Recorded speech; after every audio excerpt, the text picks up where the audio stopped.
Bastantes cojones hay aquí para defender esta tierra.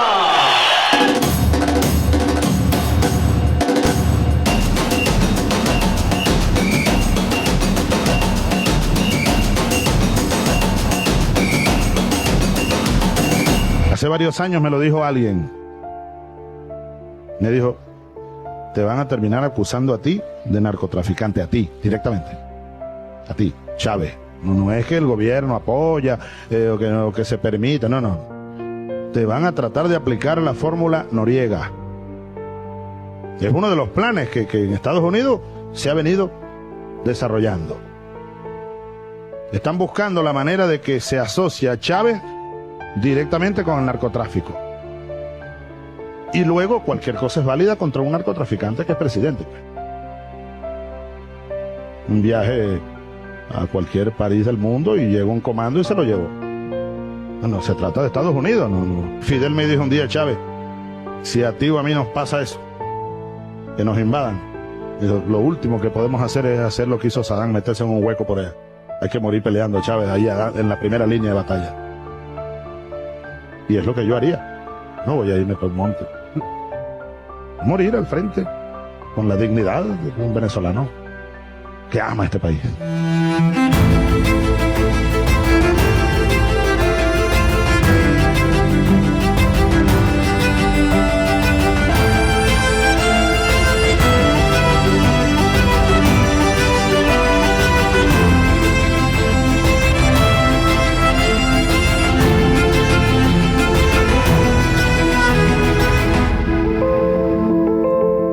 Latin അമേരിക്കയിൽ ആഞ്ഞുവീശിയ ഇടത് തരംഗത്തിനൊപ്പം തലയുയർത്തി US അപ്രമാദിത്വത്തെ നേരിട്ട രാജ്യങ്ങളിലൊന്നാണ് വെനസ്വേല.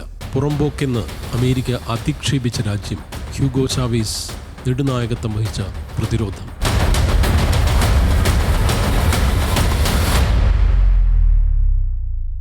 അതിന്റെ പരിണിതഫലം വെനസ്വേല അനുഭവിക്കുകയാണ്. And a lot of the Venezuelan drugs come in through the sea, so you get to see that. But we're going to stop them by land also. ട്രംപിന്റെ കണ്ണിലെ കരടായി മാറിയ നിക്കോളാസ് മഡ്യൂറോ സർക്കാരിനെ വീഴ്ത്താനുള്ള ഉപരോധവും ആക്രമണ മുന്നറിയിപ്പുകളുമായി യുദ്ധമുഖത്താണ് Venezuela ഇപ്പോൾ.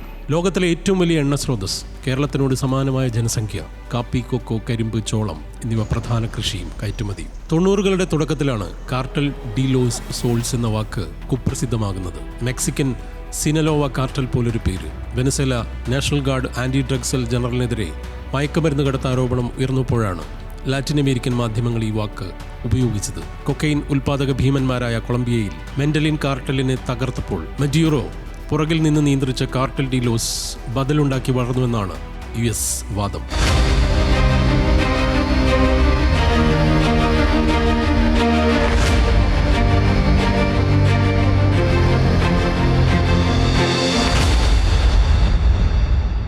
ലഹരി മാഫിയയെ മഡ്യൂറോ നിയന്ത്രിച്ചു. വോട്ടെടുപ്പിൽ കൃത്രിമം നടത്തി അധികാരം പിടിച്ചു.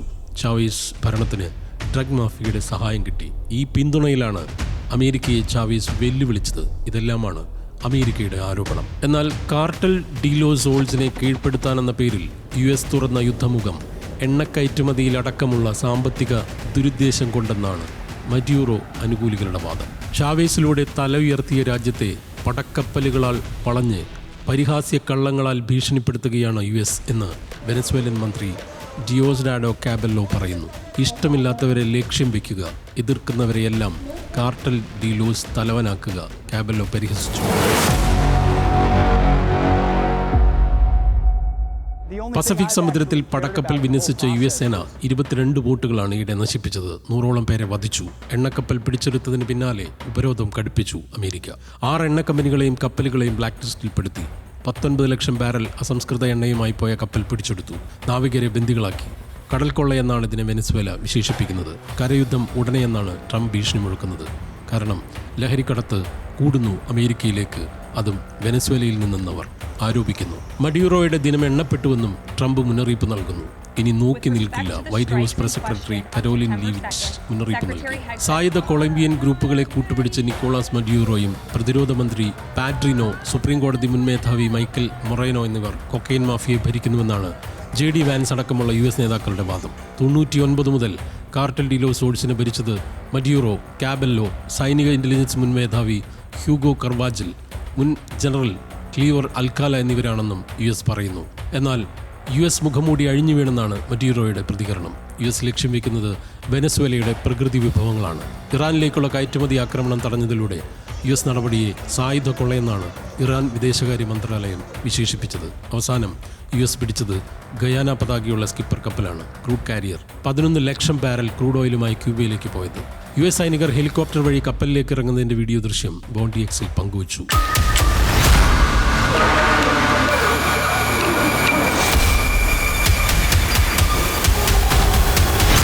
വെനസ്വേലയിൽ നിന്ന് ചൈനയിലേക്ക് മറ്റും പോകുന്ന എണ്ണയാണ് US-ന്റെ അസ്വസ്ഥതയ്ക്ക് മൂലകാരണം. വെനസ്വേലൻ പ്രതിദിന കയറ്റുമതി 7.49 ലക്ഷം ബാരൽ ക്രൂഡ് ഓയിലാണ്. US-ലേക്ക് ഒരു ദിവസം 1.32 ലക്ഷം ബാരൽ മാത്രമാണ് ഇപ്പോൾ വെനസ്വേല കയറ്റുമതി ചെയ്യുന്നത്, പാതിയും ചൈനയിലേക്ക്. നൊബേൽ പുരസ്കാരം സ്വീകരിച്ച് മരിയ കൊറീന മച്ചാഡോ പറഞ്ഞത് നാട് വിടുകയില്ലാതെ മഡ്യൂറോക്ക് മറ്റു മാർഗമില്ലെന്നാണ്. എന്നാൽ US-ൽ പ്രതിഷേധമുണ്ട് മഡ്യൂറോക്ക് അനുകൂലമായി. യുദ്ധത്തിലേക്ക് ട്രംപ് രാജ്യത്തെ എത്തിക്കുന്നുവെന്നാണ് ഡെമോക്രാറ്റ്സിന്റെ വിമർശനം. റഷ്യൻ പ്രസിഡന്റ് വ്ളാഡിമിർ പുടിൻ മഡ്യൂറോയ്ക്ക് പിന്തുണ അറിയിച്ച് കരീബിയൻ കടലിലെ എണ്ണ സംരംഭങ്ങളിൽ ഊർജ്ജ സഹകരണം വാഗ്ദാനം ചെയ്തിരിക്കുന്നു. കൊളംബിയൻ വിദേശകാര്യമന്ത്രി റൊസാവില്ല വിസെൻസിയോ പറഞ്ഞു മഡ്യൂറോയ്ക്ക് അഭയം നൽകും. Brazilian president Lula da Silva the ഗാർഡിയനോട് പറഞ്ഞതും ഇതുതന്നെ. അനുസരിക്കാത്തവരെ താഴെയിറക്കുക എന്ന തീവ്ര വലതുപക്ഷ രീതി അമേരിക്ക തുടരുന്നുവെന്ന് കൊളംബിയൻ പ്രസിഡന്റ് ഗുസ്താവോ പെട്രോയും വിമർശിച്ചു. 13 വർഷമായി അധികാരത്തിലിരിക്കുന്ന മഡ്യൂറോ കീഴടങ്ങാൻ തയ്യാറല്ല. കഴിഞ്ഞ ദിവസം നടന്ന റാലിയിൽ മഡ്യൂറോ ആഹ്വാനം ചെയ്തത് അമേരിക്കൻ സാമ്രാജ്യത്വത്തിന്റെ പല്ലടിച്ചു കൊഴിക്കാൻ തയ്യാറാകും എന്നാണ്. ബോബി മക്ഫറിൻ ഗാനം ഡോണ്ട് വറി ബി ഹാപ്പി പാട്ടിനൊത്ത് റാലിയിൽ മഡ്യൂറോ നൃത്തവും ചെയ്തു. ലാറ്റിൻ അമേരിക്കൻ ഇടതനുകൂല രാജ്യങ്ങളും US-ഉമായുള്ള പോർമുഖം വീണ്ടും തുറക്കുന്ന നീക്കങ്ങളാണിത്.